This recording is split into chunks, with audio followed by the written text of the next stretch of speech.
नमस्कार दोस्तों, मैं अमित बिश्नोई। आज की जो विशेष वीडियो रहेगी वो ईपीएफ और ईपीएस यानी एम्प्लॉय पेंशन स्कीम पे रहेगी। और कुछ दिनों से मेरे पास में कमेंट आ रहे हैं कि हमारे को ईपीएफओ की नई अपडेट आई थी, उसके आधार पे विड्रॉल कैसे ले सकते हैं या डॉक्यूमेंट कैसे ऐड कर सकते हैं या नए रूल क्या है उसके बारे में। इसलिए मैंने एक पहले भी वीडियो इसकी बना के डाली थी, लेकिन उसमें से थोड़ा सा मिस्टेक कर दिया था कि मैंने उसको सरल तरीके से बता दिया था, लेकिन कुछ लोगों की समझ आया था, कुछ लोगों की समझ नहीं आ रहा, तो वो कमेंट कर रहे थे। इसलिए मैं बेसिक वीडियो आज मैं बता देता हूँ कि जो नई नई अपडेट 2024 की जो भी अपडेट हुई है उसके बारे में बता देता हूँ। आगे कोई अपडेट आएगी तो उसकी जानकारी मैं नेक्स्ट वीडियो में दूंगा। New update for 2024 EPFO and EPS. तो इसमें पहली अपडेट आई थी, वो ये आई थी कि अब आप किसी भी कंपनी या ऑफिस में एक माह जॉब करते हैं। कहने का मतलब कि पहले क्या था, इसमें आपको 6 महीने अगर आपने जॉब नहीं की तो आपकी 6 महीने कम से कम जॉब करनी पड़ती थी। अगर 6 महीने जॉब नहीं करते थे तो ये फंड आपको नहीं मिलता था। अब ऐसा कोई सिस्टम नहीं है, इसको हटा दिया। चाहे आप किसी ऑफिस या किसी भी संस्था के अंदर या किसी कंपनी में अगर काम किया, आपने 1 महीने काम किया है तो वहाँ भी आपकी 1 महीने की पेंशन और जो ईपीएफ है वो टोटल आपको मिलेगा। दूसरी जो अपडेट आई थी, अब आप पीएफ ट्रांसफर नहीं कराना पड़ेगा। यानी कि मार्च 2024 के बाद में जिस व्यक्ति ने अपनी कंपनी चेंज की है, जैसे आज मैं कोई एक कंपनी के अंदर काम कर रहा हूँ, इसको मैंने 1 साल करके छोड़ दिया और 2025 में इस कंपनी में काम कर रहा हूँ और फिर इसको मैंने 6 महीने करके छोड़ दिया, फिर मैं इस एक कंपनी में काम कर रहा हूँ। पहले क्या होता था कि हमारे को 31 फार्म आता था, उसके दूसरे में ट्रांसफर करवाना पड़ता था, तब हमारा जाके प्रेजेंट कंपनी के अंदर आता। लेकिन अब ये कोई सिस्टम नहीं है। जैसे ही आपके 6 महीने कंप्लीट होंगे, आपने किसी दूसरी कंपनी के अंदर आप अगर पीएफ कटवा रहे हो तो 6 महीने जैसे ही कंप्लीट होंगे तो आपका ये फंड जो पीछे का है, इस कंपनी का है, इस कंपनी में अगर आप काम कर रहे हो तो इसमें ऑटोमेटिक ट्रांसफर हो जाएगा। अगर इसको भी आपने छोड़ दी, 6 महीने कंप्लीट हो गए छोड़े हुए, तो इस कंपनी में ऑटोमेटिक ट्रांसफर हो जाएगा।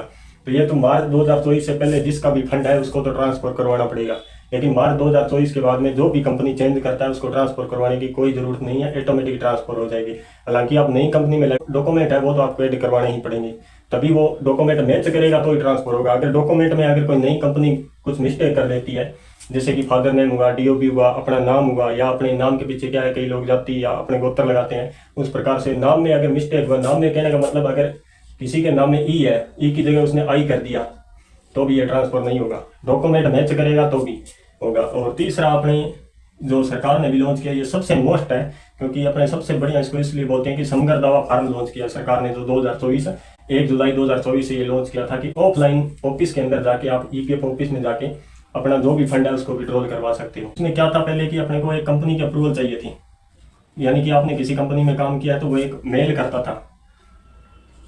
इस मेल के माध्यम से अपने को विड्रॉल है वो सक्सेस होता था। लेकिन अब मेल की कोई जरूरत नहीं है। अगर आपके डॉक्यूमेंट सही है तो कोई दिक्कत नहीं है, आप ऑफलाइन जाके उसको कहीं पे भी विड्रॉल करवा सकते हो। इसमें जो मेन प्रमुख बात है वो आगे और बताऊंगा कि अपने को क्या क्या करना चाहिए और कहाँ पे अपने डॉक्यूमेंट चेक करने चाहिए। उससे पहले एक ये देख लेते हैं, ये 50,000 पहले रकम थी कि प्रेजेंट टाइम आप किसी कंपनी में काम कर रहे हो, 3 साल से काम कर रहे हो, 3 साल से, तो 3 साल बाद आपको पैसों की जरूरत पड़ गई तो पहले क्या आप 50,000 रुपये तक निकाल सकते थे, लेकिन अब 1 लाख रुपए तक निकाल सकते हो। ये 1 मार्च से लागू किया था, ये 1 मार्च से लागू कर दिया कि अब आप 1 लाख रुपए निकाल सकते हो। लेकिन इसमें एक प्रॉब्लम है कि जैसे ही आपके अगर 5 साल कंप्लीट नहीं होते हैं, 5 साल, तो आपका 10% टीडीएस लगेगा, 10% टीडीएस ये कटेगा। यानी कि आप 1 लाख जब इसको विड्रॉल के लिए अप्लाई करोगे तो आपको जो रकम मिलेगी वो 90,000 ही मिलेगी। 10,000 रुपये आपको टीडीएस के तौर पर सरकार टैक्स काट लेगी। और जो मैं विरोध करता हूँ, सबसे ज़्यादा इस टीडीएस का विरोध किया और कुछ लोगों ने कमेंट भी किया था कि आप हर चीज़ का पीएफ के अंदर विड्रॉल, अपने विरोध क्यों करते हो इसके अंदर। विड्रॉल के अंदर विरोध मैं इसलिए करता हूँ क्योंकि सरकार जो दे रही है ना इंटरेस्ट अपने को 8.25 का, वो दिखाने पे 8.25 का है, लेकिन रियल के अंदर कुछ नहीं दे रहा है। आप एफडी करवा के देखो, वहाँ पे भी आपको 8 साल में पैसे डबल होंगे। एफडी सबसे सुरक्षित चीज, फिक्स डिपॉजिट को बोलते हैं, उसमें भी अगर 8 साल पैसा पड़ा है ना तो वो डबल हो जाते हैं। और मैं किसी व्यक्ति को अगर किसी प्रकार का डाउट हो ना तो मैं 1 अगस्त 2017 से मैं कंटिन्यू पीएफ कटवाई है और अब अपने जुलाई 2024 लग चुका है। आप कर लेना, करीबन 7 से 8 साल हो गए मेरे को पीएफ कटवाते हुए। और अभी तक जो शुरू में मेरी पीएफ कटी थी वो करीबन 1700 रुपये थी तीनों, और आज जो मेरी पीएफ कट रही है ना वो करीबन 4800 रुपये है। इसका अगर एक बीच का एवरेज निकालो ना आप तो करीबन 3200 रुपये के, करीबन 3200-3300 रुपये के बीच में एवरेज आता है मंथली। अब 8 साल में आप देख लो इसका एवरेज कितना आएगा। 32 का मैं एवरेज निकालूंगा 8 साल का तो लगभग 3 लाख रुपये मेरे खुद के होते हैं, 3 लाख रुपये। अब अगर एफडी के अंदर मैं इसको कंपेरिजन करूंगा तो ये रकम 6 लाख होनी थी, लेकिन वहाँ पे क्या दिखा रहा है 3,42,000 रुपये, 3,42,000। अब मेरे को बताओ 8.25 का इंटरेस्ट मेरे को कहाँ पे मिला है। सरकार इंटरेस्ट देती है पीएफ पे। अभी तक आप देख लेना कि इंटरेस्ट कब से होता है कि 1 अप्रैल 2023 से अपने 31 मार्च 2024 तक 1 साल कंप्लीट होता है। अपने हिंदू वर्ष की तरफ से क्लोजिंग होती है मार्च के अंदर, बाकी देशों में दिसंबर में होती है। तो मार्च में अपने को 1 अप्रैल को इंटरेस्ट आना चाहिए अपना, 1 अप्रैल को। लेकिन अभी तक जिस व्यक्ति की पीएफ कट रही है ना, वो जाके देख लो, अभी तक इंटरेस्ट नहीं आया पीएफ का। अरे पीएफ के पास में 22 करोड़ अकाउंट है, SBI state bank of India के पास में कितने अकाउंट है पता है? 42 करोड़ अकाउंट है। फिर भी उनका 1 तारीख को किसी की सेविंग अकाउंट में पड़ा है ना पैसा, तो उसका इंटरेस्ट आ जाता है, इंटरेस्ट। मैं इस चीज का विरोध करता हूँ। ये टाइम पे ना मिलने की वजह से अपने को यहाँ पे दिखाने को 8.25 दिखा देते हैं, रियल में मैंने वीडियो बनाया था, उसको जाके गौर से देख लेना, आपको 4% भी नहीं मिलता है। दूसरा मैंने एक बताया था कि कंपनी अगर अपने 4 साल में अपने को क्यों छोड़नी पड़ती है, कंपनी खुद निकाल देती है, और कंपनी लिमिटेड सरकार ने रूल किया कि आपको निकाल नहीं सकती। अब यहाँ से कंपनी चली गई, जैसे मैं राजस्थान से हूँ, राजस्थान से कंपनी चली गई है। अब कंपनी को पता है अगर इनको 5 साल जॉब दे दी तो इनके ग्रेजुएटी लग के सैलरी इनको 25% बोनस के रूप में बढ़ानी पड़ेगी। तो कंपनी क्या बोलेगी, ठीक है आप दिल्ली चले जाओ, वहाँ अपने पास में साइड है, वहाँ पे जॉब कर लो।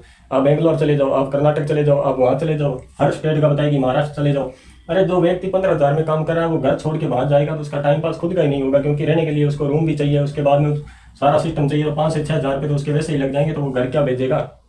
मजबूर होकर उसको छोड़ना पड़ता है, और छोड़ने के बाद बेरोजगार हो जाता है तो उसे निकालना पड़ता है। और जब निकालने की बारी आती है तो ये 10% टीडीएस गवर्नमेंट आके तैयार रखती है। अब यहाँ पे ब्याज तो 8.25 दिखा दिया, लेकिन यहाँ पे 4% टाइम पे नहीं मिल रहा है, इसलिए 10,000 दिखा दिया। 10,000 में ये 90,000 रुपये मिलेंगे आपको, तो ब्याज कहाँ मिला हमारी रकम। बाकी मैंने आपको बताया था कि मैंने करीबन 3 लाख रुपये मेरे डिपॉजिट हो चुके हैं, मैंने आज तक एक पैसा विड्रॉल नहीं किया। करूँ क्या? जब भी विड्रॉल इसको लगाता हूँ, चेकबुक फोटो नोट कर लिया दिखाता है, या पासबुक फोटो नोट कर लिया, कुछ ना कुछ लिख के उसको रिजेक्ट कर देते हैं। मैंने करीबन 10 से 12 बार विड्रॉल लगा चुका हूँ, विड्रॉल नहीं आ रहा है, क्या करें इसका। अब इसने 4800 रुपये, अपने 48,000 रुपये टोटल इंटरेस्ट दिखाया इसने 8 साल के अंदर, और रकम कितनी हो चुकी है? 3 लाख। अब इसका विरोध ना करें तो और क्या करें। और नेक्स्ट जो चेंज हुआ है उसके बारे में थोड़ा समगर दवा फार्म के बारे में बता देता हूँ, और दूसरा मैं बता देता हूँ कि अपना डॉक्यूमेंट कहाँ चेक कर सकते हैं। बड़ा यही चेंजिंग हुआ है जो मैंने आपको बता दिया। अब 2 चीज़ और है, उनके बारे में थोड़ा और बता देता हूँ। सबसे पहले तो अपना मोबाइल नंबर आधार कार्ड से लिंक होना चाहिए। अगर मोबाइल नंबर आधार कार्ड से लिंक नहीं है तो आपका कोई भी कार्य नहीं होगा, क्योंकि ये कोई पीएफ ऑफिस आपका लिंक नहीं करेगा। इसको आप या तो ऑनलाइन करवाओ, या अभी बैंक के अंदर साइटें चल रही है वहाँ से आप लिंक करवा सकते हो आधार कार्ड को, क्योंकि आधार कार्ड लिंक करवाने के बिना आधार ओटीपी मांगेगा, आधार ओटीपी आएगी नहीं, इससे आपका विड्रॉल नहीं होगा। सबसे पहले अगर आधार कार्ड मोबाइल नंबर लिंक है तो उसके बाद में आपको प्ले स्टोर से उमंग नाम की एप्लीकेशन है, उसको डाउनलोड करना है। ये नाम सर्च करोगे उमंग, ऑटोमेटिक आ जाएगा उमंग नाम से। फिर आप उसमें मोबाइल नंबर डाल के, फिर एक ओटीपी आएगी, ओटीपी डाल के आप उसको लॉगिन कर लेना। फिर ऊपर सर्च बॉक्स पे आप जैसे क्लिक करोगे वहाँ पे लिखना ईपीएफओ। आप जैसे वहाँ सर्च करोगे तो आपको 4 नंबर पे ईपीएफओ दिखाएगा, उस पर क्लिक कर लेना। खाली ईपीएफओ नाम दिखाएगा, वहाँ पे क्लिक कर लेना। वहाँ क्लिक करने के बाद में जो आगे ऑप्शन आता है वहाँ पे 3 नंबर पर आपको दिखाएगा रेस्ट क्लेम। जब भी आप यहाँ पे सर्च करोगे रेस्ट क्लेम पे तो ऑटोमेटिक यहाँ पे क्लिक करते ही आप आओगे। फिर आपसे यूएनए मांगेगा, 12 डिजिट अपने यूएनए नंबर होते हैं, उसको डालोगे। फिर एक ओटीपी आएगी, ओटीपी डाल देना। ओटीपी डालते ही आप ऑटोमेटिक अपने जिस कंपनी में काम किया है सबसे ऊपर कंपनी का नाम दिखाएगा, कंपनी का नेम। उसके बाद में तुम्हारा आपका नाम दिखाएगा, यानी कि हमारा जो नाम होता है वो नाम, चाहे आगे वो उत्तर लगी हो या कोई कुमार लगाता है, कोई अपनी जाति लगाता है, तो वो पूरा दिखाएगा। वो आपको अच्छी तरीके से चेक करना है कि डॉक्यूमेंट में और अपना नाम यहाँ पे सही है क्या। और एक दिखाएगा फादर नेम भी आपको अच्छी तरीके से चेक करना है कि फादर नेम डॉक्यूमेंट उसमें सही है क्या। फिर दिखाएगा डीओपी, डेट ऑफ बर्थ, यानी कि अपनी जो जन्म डेट होती है वो दिखाएगा। वो आधार कार्ड, पैन कार्ड और बैंक अकाउंट तीनों में चेक करना है कि सेम है या अलग अलग ना हो। फिर दिखाएगा एड्रेस आधार कार्ड और पैन कार्ड, बैंक अकाउंट तीनों के अंदर चेक करना है कि एड्रेस सेम होना चाहिए। फिर दिखाएगा अपना पैन नंबर क्लिक करना। पैन नंबर पे कोई एड्रेस नहीं होता है, खाली अपना नाम, फादर नेम और पैन नंबर, ये 3 चीज चेक करने। फिर आधार कार्ड में आपको एड्रेस भी चेक करना है, अपना नाम, अपने पिताजी का नाम, डीओ भी चेक करनी है। फिर दिखाएगा बैंक आईएफसी कोड। बैंक के आईएफसी कोड होते हैं, जैसे अपने कोई ब्रांच है कहीं पे भी होता है, मेरी ब्रांच है जैसे बीकानेर में, बीकानेर के आईएफसी कोड दिखा रहा है। आपके कहीं पे भी ब्रांच हो उस ब्रांच का एड्रेस और आईएफसी कोड दिखाएगा। ये सारी चीजें अगर आपकी सही है तो कोई दिक्कत नहीं विड्रॉल के अंदर। अगर ये सारी चीजें सही है फिर भी आप ऑफलाइन विड्रॉल करो।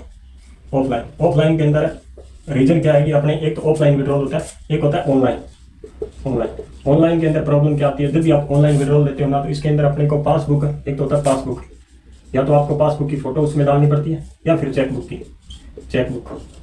यानी अपना चेक होता है उस चेक की अपने फोटो डालते हैं। तो इसमें क्या होता है कि अपने को जैसे वहाँ पे साइड पे दिया हुआ है कि 600 kb की फोटो डालो, किलोबाइट बोलते हैं इसको kb को, और या अपने दिया होता है जैसे कोई ऐसी MB मेगाबाइट, यानी कि आप इतनी फोटो डालो। कई बार अपने क्या होते हैं 80 की जगह अपने 85 की फोटो अपलोड हो जाती है, या 600 की जगह 700 kb की फोटो अपलोड हो जाएगी।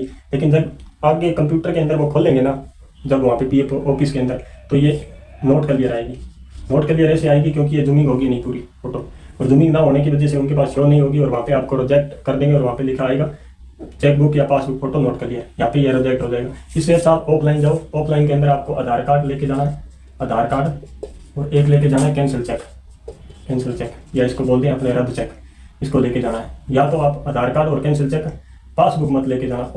ऑफलाइन अगर आप जाओ ना तो पासबुक मत लेके जाना। कैंसिल चेक ये आपके नाम से प्रिंटेड होना चाहिए और अकाउंट नंबर इसमें प्रिंटेड होने चाहिए। ये दोनों चीज़ जरूरी है, क्योंकि वो पासबुक को नहीं लेते हैं, कैंसिल चेक को ले रहे हैं। अभी मैंने किसी व्यक्ति करवाया था, इसलिए मैं बोल रहा हूँ। आधार और कैंसिल चेक अगर आपके ये डॉक्यूमेंट पूरे कंप्लीट है तो। अगर डॉक्यूमेंट कंप्लीट नहीं है तो आप एक यहाँ पे सर्च करोगे ना, प्रेस करेंगे, ये 3 नंबर पे है, यहाँ पे 7 नंबर पे आपको दिखाएगा search EPF office. Search EPF office का क्यों बोल रहा हूँ, उसका थोड़ा रीजन बताता हूँ। इसलिए बता रहा हूँ क्योंकि एक तो होता है नोएडा, उत्तर प्रदेश का है, और एक है पुणे, महाराष्ट्र, पुणे का। ये दोनों समझना पहले। एक तो अपने स्टेट बैंक ऑफ इंडिया, एक पंजाब नेशनल बैंक है, दोनों गवर्नमेंट है। लेकिन ये तो नहीं कि पंजाब नेशनल का अकाउंट है और अपने जाके स्टेट बैंक में पैसे निकलवा लेंगे, या स्टेट बैंक का अकाउंट है पंजाब में जाके पैसे निकलवा लेंगे, नहीं निकलेगा। गवर्नमेंट होने का दोनों का कार्य है वो अलग अलग है। वैसे ही इस नोएडा वाले का और पुणे वाले का दोनों का कार्य अलग अलग है। तो आपको सर्च करना इसलिए जरूरी बताता हूँ क्योंकि सर्च करने से आपको वही ऑफिस दिखाएगा। अगर आपकी PF नोएडा वाले में कटी है तो इस ऑफिस का टोटल एड्रेस दिखाएंगे, अगर पुणे वाले में कटी है तो इसके एड्रेस दिखाएंगे। यहाँ सर्च करने के बाद में आपको 5 से 6 ऑफिस दिखाएगा, करीबन अपने स्टेट में 5 से 6 ऑफिस दिखाता है। जो भी ऑफिस दिखाएगा ना, वहाँ पे आपके डॉक्यूमेंट का कार्य होगा और वहीं पे आपकी विड्रॉल होगी। अब इनमें जब भी वो दिखाए ना तो उनके नीचे एक मोबाइल नंबर भी दिया होता है, हेल्पलाइन नंबर, जो करीबन सुबह 10 बजे से शाम को 6 बजे तक वो नंबर पे आप कॉल कर सकते हो। आपको वहाँ पे पूरी जो भी जानकारी चाहिए वो मिल जाएगी। उनसे एक चीज़ पूछ लेना कि मेरे इस डॉक्यूमेंट में प्रॉब्लम है तो मैं क्या करूँ, तो वो बुलाएंगे आपको और वहाँ पे ऑफलाइन फॉर्म भर के दोगे तो किसी प्रकार की कोई गलती नहीं होगी। वहाँ पे एक केयर टेकर होता है, वो टोटल आपको उसके अंदर अपलोड करके ऑफलाइन फॉर्म चेक करके फिर लेता है। इसमें प्रॉब्लम नहीं आएगी, सबसे अच्छा रीजन यही है। दूसरा मैं बताता हूँ कि कुछ व्यक्तियों के मेरे पास में मैसेज आ रहे थे कि आप TDS का विरोध क्यों करते हैं। TDS का विरोध इसलिए करता हूँ 10%। ये अपने को 4 साल वाला का तो मैंने रीजन बताया था, उसके अंदर की 4 साल में कंपनी निकाल देती है, नई कंपनी आती है वो रखती नहीं है, 3 से 6 महीने अपने बेरोजगार होते हैं। तो उसमें प्रॉब्लम आती है कि अपने को TDS देकर भी पैसा निकलवाना पड़ता है, मजबूरन निकलवाना पड़ता है, इसलिए मैं TDS का विरोध करता हूँ। दूसरा मैंने 8.25 का आपको इंटरेस्ट दिखाया था, ये 8.25 का। एक चीज़ सर्च करना, आप अपने यहाँ 3 नंबर पे जाओगे, इससे 1 नंबर में आपको पासबुक दिखाएगा, वहाँ पासबुक डाउनलोड कर लेना। अभी जुलाई चल रहा है और मार्च 1 अप्रैल को अपना जो इंटरेस्ट आना था ना PF के ऊपर, वो अभी तक नहीं आया। यानी कि 5 से 6 महीने तक इंटरेस्ट नहीं आता। इंटरेस्ट ना आने की वजह से जो इंटरेस्ट पे इंटरेस्ट नेक्स्ट ईयर्स मिलता है, अगले साल अपने को, वो नहीं मिलता है। वही प्रॉब्लम है, उसी वजह से विरोध करते हैं। अब मैंने आपको बताया था कि मेरे लगभग 7 से 8 साल हो गए और ये 3 लाख रुपये रकम हो चुकी है मेरे पास में। 3 लाख रकम अगर मैं FD का मानूँ ना, FD फिक्स डिपॉजिट बोलते हैं, इसका 7% इंटरेस्ट है। अगर इसमें 8 साल आप पैसे रखते हो ना तो ये पैसे डबल हो जाते हैं। अगर मैंने 1 लाख रखा, ये 2 लाख हो जाएंगे। तो यहाँ पे मेरे 3 लाख पे सिर्फ 48,000 ही ब्याज क्यों शो कर रहा है, 48,000।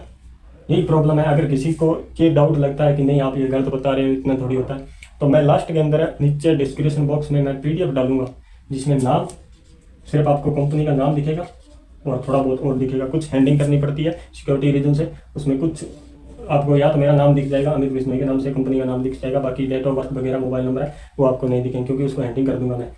आप देख लेना, मैंने 1 अगस्त से आपको बताया था, 1 अगस्त 2017 से लेके अब जुलाई 2017 अपने जुलाई 2024 तक का इसमें PF देख लेना और टोटल वो जोड़ लेना कि कितना होता है। ये 3 लाख प्लस होगा।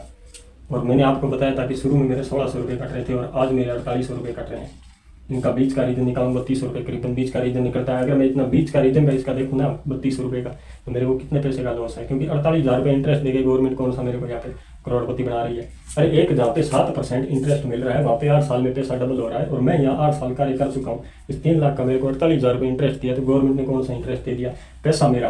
पेंसिल पे ना इंटरेस्ट है, मेरे को कोई प्रॉब्लम नहीं है कि पेंसिल पे आप इंटरेस्ट दो, क्योंकि पेंसिल के अंदर जो सिस्टम किया है ना, मैं उस चीज़ का विरोध करता हूँ पेंसिल के अंदर, कि ये जो बोलते हैं ना हम लास्ट के 5 ईयर्स की रीजन जैसे 5 साल की गणना करके और हम पेंसिल देंगे, ये गलत है। टोटल रकम पे इंटरेस्ट होना चाहिए, उसके बाद में उस रकम की गणना करके आप उसको इंटरेस्ट दो या उसको PF मतलब जो पेंसिल बनती है वो दो। 1,000 रुपये पेंसिल बुढ़ापे में 60 साल बाद वैसे ही आ रही है, आप क्या दे रहे हो इसके अंदर। और एक चीज़ और बता देता हूँ, जो बुढ़ापे में 1,000 पेंसिल आती है ना, अगर आप ये पेंसिल लोगे कभी वो पेंसिल बंद हो जाएगी, कभी ये बंद हो जाएगी। ऐसे व्यक्ति मैंने देखे हैं 4-4 बार चक्कर काट के आते हैं यहाँ से जयपुर, करीबन आने जाने का 1,000 रुपये लगता है। 4 बार साल में उनकी पेंसिल बंद हुई है। या तो ये पेंसिल बंद हो जाती है तो ई मित्रा वाले के पास में जाते हैं, 100-150 रुपये वो ले लेता है, और या ये पेंसिल बंद हो जाती है तो OP जाओ इनके जयपुर, वहाँ से वापस चालू करो फॉर्म भर के। तो क्या फ़ायदा इस चीज़ का पेंसिल का। और ऊपर से ये बोल रहे हैं कि पीछे की 5 साल की गणना करके हम आपको पेंसिल देंगे, तो 5 साल की गणना करके क्या दे रहे हो, इससे अच्छा तो आप टोटल रकम पे दो ना, टोटल रकम पे। आज के लिए इतना ही। कोई नेक्स्ट अगर कोई न्यूज़ आती है EPFO की तरफ से तो मैं आपको अपडेट दूंगा। धन्यवाद।